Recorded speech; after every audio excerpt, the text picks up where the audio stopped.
A very good morning to all of you. I am Dr. Ranjita and you all are welcome to Zumexa classes. आज के इस lecture में हम लोग पढ़ने जा रहे हैं हिस्ट्री के लेक्चर्स के बारे में। तो हम क्लास 8 हिस्ट्री एनसीईआरटी के चैप्टर नंबर 2 को पढ़ रहे हैं। इस चैप्टर में हम लोग पढ़ने जा रहे हैं from trade to territory. Trade से कैसे हमने टेरिटरी को एक्वायर किया, कंपनी एस्टैब्लिशेस पावर। तो ये इस चैप्टर का नाम है, तो ये इस चैप्टर का पार्ट 2 है। अगर आपका कोई भी स्पेसिफिक सवाल है तो आप मुझे इस ईमेल एड्रेस पर मेल कर सकते हैं। ये मेरा इंस्टाग्राम लिंक है, ये मेरे टेलीग्राम चैनल का लिंक आपको दिया गया है। इस टेलीग्राम चैनल पर आपको मेरे सभी लेक्चर्स के पीडीएफ मिल जाएंगे जिनको आप रिवीजन के लिए डाउनलोड कर सकते हो। अगर आप मेरे बाकी के लेक्चर्स को भी देखना चाहते हैं तो वो सब भी इसी टेलीग्राम चैनल पर मिलेंगे। हिस्ट्री का हर चैप्टर स्टार्ट करने से पहले मैं आपको टाइमलाइन देती हूँ। तो टाइमलाइन की अगर हम बात करते हैं तो एंशिएंट हिस्ट्री जो है हम 700 एडी तक पढ़ते हैं। उसके बाद वाली जो हिस्ट्री है अर्ली मेडिवल 700 एडी से लेकर 1000 एडी तक पढ़ते हैं। लेट मेडिवल को 1000 एडी से 1857 एडी तक पढ़ते हैं। और उसके बाद वाला 1857 से 1947 तक का पीरियड जो है हमारा मॉडर्न इंडियन पीरियड है। इस चैप्टर में जैसा कि मैंने आपको बताया, अभी तक के इस चैप्टर में हम लोगों ने ये इसका ओवरव्यू है। अभी तक के इस चैप्टर में हमने पढ़ लिया है कि किस तरीके से जो है और जो लास्ट मुगल एम्परर्स थे वो इतने बड़े एम्पायर को संभालने के काबिल नहीं थे। इसकी वजह से क्या होता था, जो लोकल नवाब्स और जमींदार थे वो पावरफुल हो गए थे। अब क्या होता है यहाँ पे यूरोप में क्या हो रहा था, यूरोप में उस टाइम पे इंडस्ट्रियल रिवोल्यूशन चल रहा था और कंपनीज आ रही थी इंडिया के अंदर ट्रेड करने के लिए। ब्रिटिशर्स जो थे वो कोई पहले नहीं थे, ब्रिटिशर्स से पहले जो है पुर्तगीज आ चुके थे इंडिया में, और साथ में फ्रेंच आ रहे थे, डच आ रहे थे। ये सब लोग भी हमारे कंट्री में ट्रेड करने के लिए आ रहे हैं। सिर्फ हमारे कंट्री में नहीं, अफ्रीका में भी जा रहे हैं और बाकी के जो ईस्टर्न नेशंस हैं उनके अंदर भी जा रहे हैं। तो ईस्ट इंडिया कंपनी को चार्टर मिलता है। ईस्ट इंडिया कंपनी को सबसे पहले चार्टर मिलता है क्वीन से हमारे यहाँ पे ट्रेड करने का। ईस्ट इंडिया कंपनी जब सबसे पहले आई थी तो वो यहाँ पे सिर्फ ट्रेडर की तरह आई थी। धीरे धीरे उसको लगता है कि नवाब जो है हमारी बात नहीं मान रहे हैं। उनको औरंगजेब से फरमान मिल जाता है ड्यूटी फ्री ट्रेड करने का, बट करप्शन की वजह से नवाबों को लगता है कि भाई ये बहुत ज़्यादा अनड्यू एडवांटेज ले रहे हैं। तो उनको लगता है कि भाई नवाब जो है हमारी बात नहीं मान रहे हैं, हो सकता है चाहे तो हम पपेट नवाब बिठा देते हैं। तो सिराजुद्दौला के साथ फर्स्ट बैटल होती है प्लासी की, जिसमें सिराजुद्दौला हार जाता है क्योंकि मीर जाफ़र जो है उसको मतलब उसके अगेंस्ट में कॉन्स्पिरेसी कर देता है। मीर जाफ़र को पपेट नवाब बनाया जाता है। कंपनी को ये भी पसंद नहीं आता। 1764 में होती है बैटल ऑफ बक्सर। उसके बाद जो होती है 1765 में कंपनी जो है वो खुद नवाब बन जाती है। खुद नवाब बनने से क्या हुआ, कंपनी के खुद नवाब बनने से होता है जो सोना चांदी कंपनी पहले लेकर आया करती थी यूके से अपने पेमेंट्स करने के लिए, अब वो बंद कर देती है उसको लेकर आना। अब सारा का सारा पैसा जो है बंगाल से ही कमाया जाता है और फिर उसकी पेमेंट भी बंगाल में ही कर दी जाती है। यहीं का पैसा, यहीं की पेमेंट, और सामान कहाँ चला गया, ब्रिटेन में। तो इस तरीके से चीज़ें शुरू हो जाती हैं। अब हम बात करेंगे इसके सेकेंड पार्ट में नाबूब्स करके एक टर्म है, नाबूब्स। तो नाबूब्स क्या है, जब बैटल ऑफ प्लासी हो गई थी तो कंपनी के ऑफिशियल जो थे उनको बहुत सारा पैसा मिलता था गिफ्ट में। कैसे मिल रहा है, क्योंकि उन्होंने अपना पपेट नवाब बिठा दिया। रॉबर्ट क्लाइव जो है, जो गवर्नर था बंगाल का, उसको करप्शन के चार्जेस में उसको ट्रायल किया जाता है। वहाँ पे जो ब्रिटेन में जो पार्लियामेंट होती है उसको पता चलता है कि वो बहुत ज़्यादा करप्शन में इन्वॉल्व है, तो उसको ट्राई किया जाता है। देखिए, करप्शन में सारे लोग इन्वॉल्व नहीं होते कभी भी। अगर बहुत सारे लोग करप्ट होते हैं तो कुछ लोग ऐसे ज़रूर होते हैं जो कि ऑनेस्ट होते हैं। तो ऑनेस्ट लोगों ने बताया होगा कि भाई ये करप्ट है, तो इसको ट्राई किया जाता है। वहाँ पर सारे करप्ट नहीं थे। तो जितने लोग जो इंग्लैंड वापस लौटते हैं, जिनको बहुत सारा पैसा मिल गया था इस टाइम पे, वापस लौटते हैं, उनको कहा गया नवाब्स। तो वहाँ पे उनको नवाब्स बोला जाता है। तो नवाब का एक मॉडिफाइड रूप है, नवाब्स बोला जा रहा है। ये एनसीईआरटी में दिया हुआ है। अब क्या हो रहा है, कंपनी का रूल एक्सपेंड हो रहा है। ये कब की बात है, अब पहले 1757 में जो है बैटल ऑफ प्लासी हो चुकी है। अब क्या हो रहा है, कंपनी का rule launched a direct military attack on unknown territory. अब कंपनी ने शुरू कर दिया। अब बक्सर के बाद जो था, कंपनी खुद नवाब बन गई थी। अब जब कंपनी खुद नवाब बन गई तो उसने एडमिनिस्ट्रेशन को अपने हाथों में ले लिया। तो अब उन्होंने सोचा कि भैया अब एडमिनिस्ट्रेशन सिर्फ बंगाल का हमारे हाथों में आया है, क्यों ना हम अपनी टेरिटरी को बढ़ाएं और बाकी की सारी टेरिटरी को भी खुद के अंदर शामिल कर लें, ताकि हम वहाँ पे भी ट्रेड कर सकें अपने तरीके से। तो उन्होंने क्या किया, एक्सपेंशन की पॉलिसी अपना ली, डायरेक्ट मिलिट्री अटैक। क्योंकि जो आर्मी थी वहाँ पे एस्टैब्लिश ऑलरेडी, उसको यूज़ करके डायरेक्ट मिलिट्री अटैक करना शुरू कर दिया। तो कंपनी ने क्या अपॉइंट किया, कंपनी ने रेजिडेंट्स अपॉइंट कर दिए इंडियन स्टेट्स में। उसने अलग अलग स्टेट्स में अपने अपने रेजिडेंट्स को बैठा दिया। ये रेजिडेंट्स क्या करते थे, मतलब हर एक स्टेट के अंदर कंपनी का एक रेजिडेंट बैठेगा। अब कंपनी का एक रेजिडेंट बैठेगा तो वो कंपनी के इंटरेस्ट में काम करेगा, तो कंपनी के इंटरेस्ट में वो काम करते थे। ये जो रेजिडेंट्स है, दो these residents the company interfered into the internal affairs through these residents. Company क्या करती थी, जो उस राज्य का, उस स्टेट का जो इंटरनल अफेयर्स था उसके बीच में भी इंटरफेयर करती थी। कंपनी जो क्या करती थी, फोर्स करती थी स्टेट्स को सब्सिडरी अलायंस के लिए। सब्सिडरी अलायंस के लिए उसने फोर्स किया। सब्सिडरी अलायंस क्या था? सब्सिडरी अलायंस था कि कोई भी जो भी स्टेट सब्सिडरी अलायंस साइन करेगी, रूलर उसको खुद ही रूल करेगा, लेकिन वो सब्सिडरी रहेगी कंपनी की। किस तरीके से?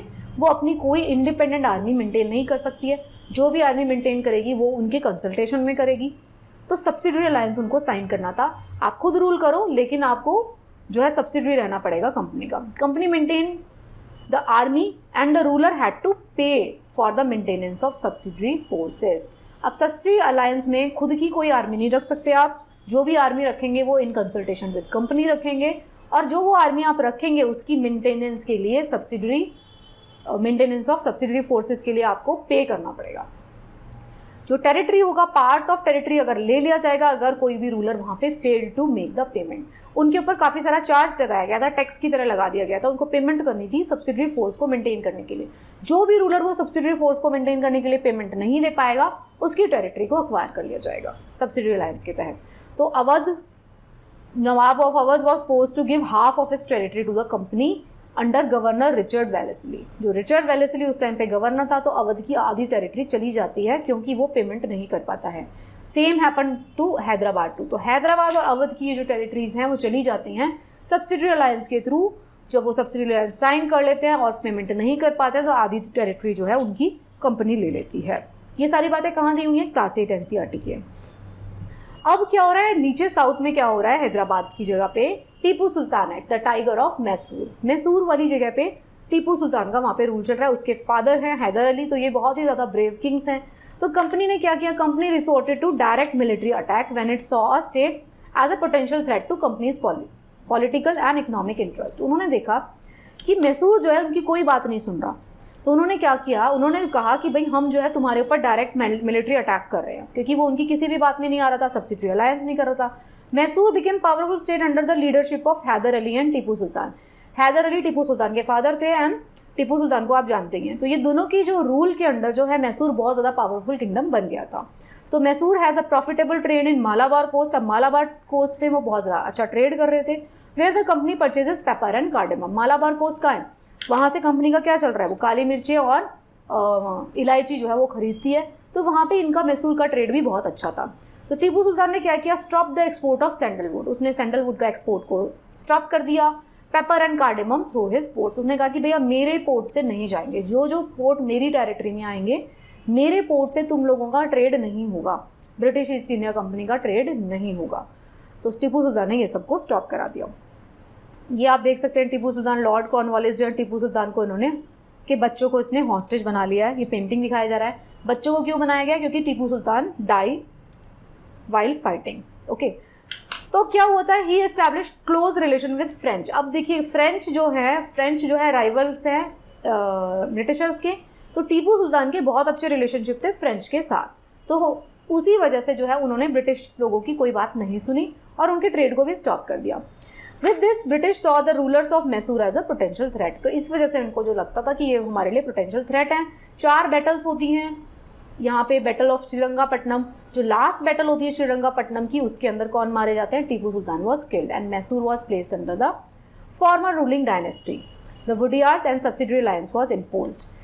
तब तक यहाँ पे सब्सिडरी अलायंस नहीं हुआ था जब तक यहाँ पे हैदर अली और टीपू सुल्तान थे। लेकिन टीपू सुल्तान और हैदर अली के ऊपर 4 अटैक किए गए। 4 वॉर्स होती है। श्रीरंगापट्टनम की जो आखिरी वॉर होती है उसमें टीपू सुल्तान की मृत्यु हो जाती है, और उसके बाद जो है ये वाले मैसूर को जो है पुराने जो राजा होते थे वुडियार, उनको दे दिया जाता है। और वुडियार जो होते हैं सिर्फ नाम के राजा होते हैं, वो उनके साथ सब्सिडरी अलायंस साइन कर लेते हैं।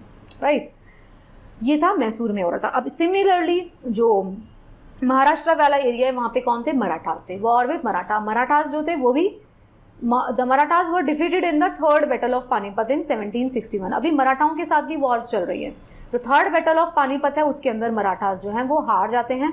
They were divided into many states under the chief belonging to different dynasty. Scindia, Holkar, Gaekwad और भोंसलेज वहाँ पे आ जाते हैं। The Marathas were subdued in a series of war. तो उनके साथ बहुत सारी वॉर होती थी। फर्स्ट एंग्लो मराठा वॉर था, no clear victory. Second Anglo Maratha war होती है, fought different fronts resulting in British gaining Odisha, Agra, Delhi. Odisha, Agra, Delhi सारा इनको मिल जाता है सेकेंड एंग्लो मराठा वॉर में। और 3rd एंग्लो मराठा वॉर में क्रश द मराठा पावर्स। ये जो थोड़ी डिटेल है ये हमें नेक्स्ट सब्सिक्वेंट क्लासेस में मिलेगी, लेकिन आपको पता रहना चाहिए कि 3 एंग्लो मराठा वॉर्स हुई थी मराठाओं के साथ भी। श्रीरंगपट्टनम की 4 वॉर्स हुई थी, चौथी वॉर में जो है टीपू सुल्तान मारे गए थे। इसी तरह से मराठाओं की 3 वॉर्स हुई थी। फर्स्ट एंग्लो मराठा वॉर में कोई क्लियर विक्ट्री नहीं थी। सेकेंड एंग्लो मराठा वॉर में उड़ीसा, आगरा और दिल्ली मिल जाता है इनको। थर्ड एंग्लो मराठा वॉर में मराठास जो हैं पूरी तरीके से क्रश हो जाते हैं। ठीक है। Peshwas were sent to Bithur with a pension and company now had a control over the territory of south of Vindhyas. अब वो जो मराठा वाली सारी टेरिटरी थी उसके ऊपर कंपनी का रूल आ जाता है। अब आप देखिए कंपनी का एक्सपेंशन कैसे हुआ। 100 सालों में कंपनी का एक्सपेंशन का ये कंपैरेटिव चार्ट दिखाया गया है। देखिए एरिया अंडर ब्रिटिश रूल जो येलो में दिख रहा है ये एरिया है ब्रिटिश रूल के अंडर 1757 में, मतलब बेटर ऑफ प्लासी और बेटर ऑफ बक्सर के बाद जो था ये सारा 1757 में इतना एरिया था। 1840 तक ये देखिए ये सारा एरिया, ये वाला जो मैसूर वाला एरिया ये देखिए, और 1857 तक एरिया देखिए ये वाला। सिर्फ इतने एरियाज को छोड़ के बाकी सारा एरियाज जो था इनके कंट्रोल में आ गया था। ये जो बचा हुआ एरिया भी आपको दिख रहा है ना, ये भी उतना इंडिपेंडेंट नहीं था। ठीक है, तो इतना सारा इनके डायरेक्ट कंट्रोल में आ चुका है। तो जो अब जो है ये इन्होंने अपने आप को पैरामाउंट घोषित कर दिया है। From the early 19th century, जो अर्ली 19th सेंचुरी थी, जो कंपनी ने pursued an aggressive policy of territorial expansion. अब 18वीं शताब्दी खत्म होकर 19वीं शताब्दी आ गई थी, जब 19th सेंचुरी की बात है, तो कंपनी ने अपनी एग्रेसिव पॉलिसी शुरू कर दी थी। गवर्नर जनरल कौन थे? लॉर्ड हेस्टिंग थे। A new policy of paramountcy was initiated. Company ने क्या शुरू कर दिया? The claim that it's authority was supreme. Company कहती थी नहीं सुप्रीम हूँ। अब उन्होंने क्या किया? The process was challenge. देखिए जब कंपनी अपने आप को सुप्रीम कहती थी तो कुछ कुछ राजा होते थे जो कि कंपनी को चैलेंज करते थे, जैसे कि पहले कौन रहे? मैसूर में रहे और मराठास रहे। फिर कौन कौन बोलता है इनको? Rani Chennamma of रयाना of Karnataka.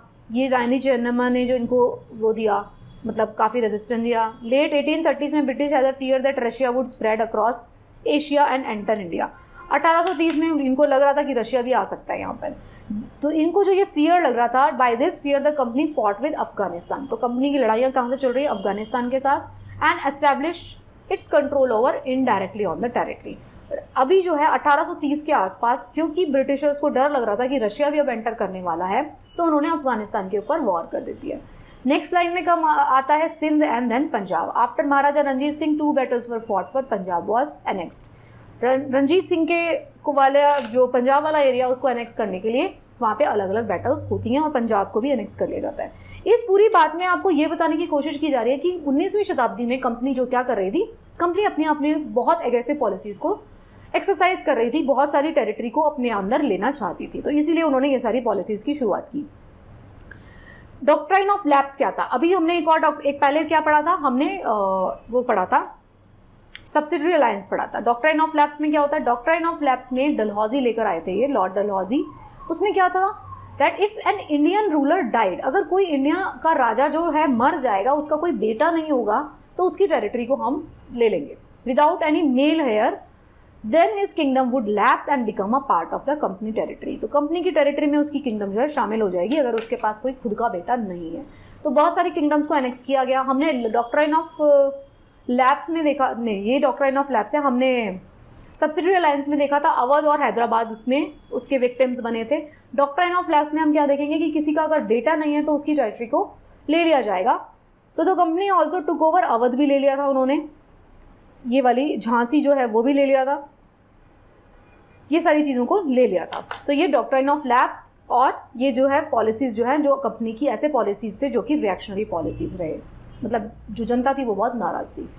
अब क्या होता है? ये सब तो कर ही रहेगा, साथ में उन्होंने न्यू एडमिनिस्ट्रेशन को शुरू कर दिया है। Warren Hasting plays a significant role in the expansion of company's power. During his time the company acquired power in Bengal, Madras and Bombay. तो बंगाल, मद्रास और बॉम्बे में कंपनी ज़्यादा पावरफुल हो गई है।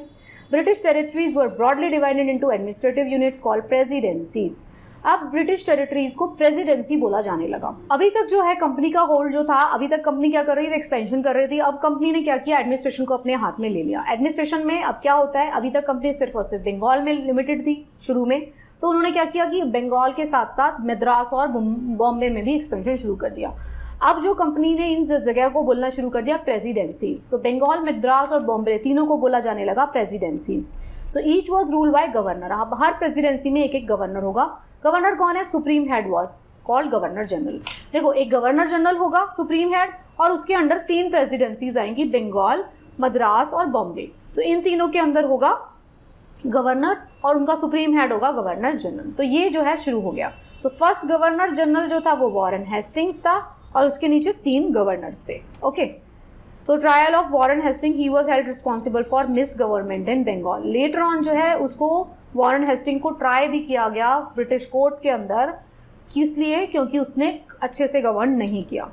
तो गवर्नर जनरल जो है उसको बाद में वायसराय बोला जाने लगा। तो गवर्नर जनरल कौन है? गवर्नर जनरल जो है वो सुप्रीम हेड है, उसके अंदर 3 प्रेसिडेंसी आएंगे और तीनों के एक एक गवर्नर रहेंगे। लेटर ऑन उसी गवर्नर जनरल को वायसराय का नाम दिया जाने लगा। ओके, अभी यहाँ पे साथ में और क्या हुआ था? जस्टिस के लिए एक नया सिस्टम एस्टैब्लिश हुआ। 2 कोर्ट्स एस्टैब्लिश किए गए, 2 कोर्ट्स बनाए गए, क्रिमिनल कोर्ट बनाया गया और एक सिविल कोर्ट बनाया गया। क्रिमिनल कोर्ट जो है वो क्रिमिनल मैटर्स में डील करेगा और सिविल कोर्ट जो है सिविल मैटर्स में डील करेगा, जिसको दीवानी अदालत कहा जाएगा, और क्रिमिनल कोर्ट को फौजदारी अदालत कहा जाएगा। ये नॉमेनक्लेचर अभी भी चलता है। तो जो Hindu and Muslim laws was translated for the benefit of European जज। उस टाइम पे और क्या क्या काम हो रहा था? उस टाइम पे जो हिंदू और मुस्लिम लॉज हैं उनको ट्रांसलेट किया गया ताकि वो ब्रिटिश जजेस को समझ में आ सकें, ताकि वो सिविल कोर्ट में उनको यूज़ कर पाए। Under the regulatory act of 1773 a new supreme court was established while a court of appeal Sardar Nizam Adalat was establish in Calcutta. तो कलकत्ता में क्या किया गया? एक सुप्रीम कोर्ट की स्थापना होती है। क्या हो रहा है यहाँ पर? इस टाइम पर बाकी चीज़ें जो हो रही हैं, ट्रेड हो रहा है, एक्सपेंशन हो रहा है, दूसरों के साथ लड़ाइयाँ हो रही हैं, उसके साथ साथ क्या हो रहा है? उसके साथ साथ हो रहा है कोर्ट की एस्टैब्लिशमेंट की जा रही है। 2 तरीके के कोर्ट बन रहे हैं, criminal court and civil court, और साथ में एक बन गया सुप्रीम कोर्ट। सुप्रीम कोर्ट कहाँ पे बना? कलकत्ता में बना। गवर्नर जनरल जो होगा सुप्रीम हेड होगा और उसके नीचे होंगे 3 गवर्नर्स। कहाँ पे रहेंगे वो? 3 प्रेसिडेंसीज में रहेंगे, बंगाल में, मद्रास में और मुंबई में। तो ये सब चीज़ें भी हो रही हैं। कंपनी की जो आर्मी थी, the East India company army came to be known as sipahi army. तो उसकी सिपाही आर्मी बनाई गई। Warfare technologies change, the soldiers were equipped with muskets and matchlocks. इनको नए चीज़ें दिए गए। British begins to develop uniform military culture, soldiers were subjected to European style training. अब जो है देखिए, ये हम क्यों पढ़ रहे हैं? क्योंकि इसी की वजह से लेटर ऑन जो है अनरेस्ट डेवलप होता है। कंपनी की अपनी आर्मी बनाई गई। आर्मी में यूनिफॉर्मिटी लाने के लिए सबको एक जैसी ट्रेनिंग दी जाने लगी, सबकी एक जैसी यूनिफॉर्म होगी और सबको एक जैसा स्टाइल जो है वो प्रैक्टिस करना होगा। तो इसकी वजह से बाद में प्रॉब्लम होते हैं। तो कंक्लूजन अभी हम इस चैप्टर में क्या देखते हैं? इस चैप्टर में हम देखते हैं कि ईस्ट इंडिया जो कंपनी है उसने अपने आप को ट्रेडर से लेके एक एडमिनिस्ट्रेटिव फोर्स की तरह एस्टैब्लिश कर लिया है। कॉलोनियल पावर जो है territorial transform into a territorial colonial power बन गई है। पहले वो कॉलोनियल पावर नहीं थी, वो सिर्फ ट्रेडर थे।